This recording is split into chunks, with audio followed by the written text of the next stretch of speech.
လက်ကောက်မို့တော်လည်းဘယ်ကောက်ချီးပေါက်တာတော့ဟာဟုတ်ပါတယ်ဒီကွက်တရားဆိုရင်ကြောင်းမှာကျွန်တော်တို့ယူနေပါပြီပြန်ကြကူလီလာပြီဟေးအမခိုင်းကောင်းတော့ခန့်စီသူကလက်သမားဆိုတော့ဒူးချောင်းနေတာအမတကားဖုန်းလို့ရတော့ဟာရှေ့မှာမဲနဲ့ဘယ်သူတော့တေချာကြည့် Yesterday I found we my call and we die ရော့ကွာငါပြန်လာခဲ့မယ်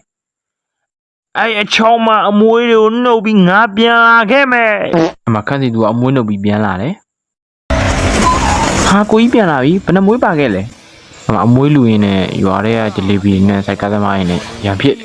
အမခန့်စီသူကန်အောင်လို့အင်္ဂါ200နဲ့ရေကိုလက်နဲ့ကင်ပြီးအမပီမိုးနေကိုစပင်းကဝင်တိုက်တယ်မလေးစင်အောင်ကြုံနေခါနေညာဝီစီကြီးမှကြိုက်တာသူကြတဲ့တလေငါထက်ကြီးတဲ့ကောင်ဆိုရင်ရော့ခွာကြီးခြင်းအောင်မင်းအဲ့လိုငိမ့်ခံနေရသလားငါထက်ကြီးတဲ့ကောင်ဆိုအကုန်ဥဖြုတ်ပြီးသားကြော်စားပြေကွာကျုပ်တို့မှကြီးစေးလည်းမရှိဘူးကြာစေးလည်းမရှိဘူးကိုင်းနဲ့ပတ်ခံရတာပဲရှိတယ်ဟုတ်တယ်ထုံးစေးကုံငါးနဲ့ပတ်လိုက်တာခမရခွေးကြီးပါတယ်ဒါပေမဲ့တို့ပြန်ကြကူလေးတွေအားလုံးပေါင်းလိုက်ရင်တော့ခမရလုံးဝမမိဘူးရော့ကွာအမဘေးကကူလိုက်ရွှေတို့ကလေဟာကျန်းနေဟာ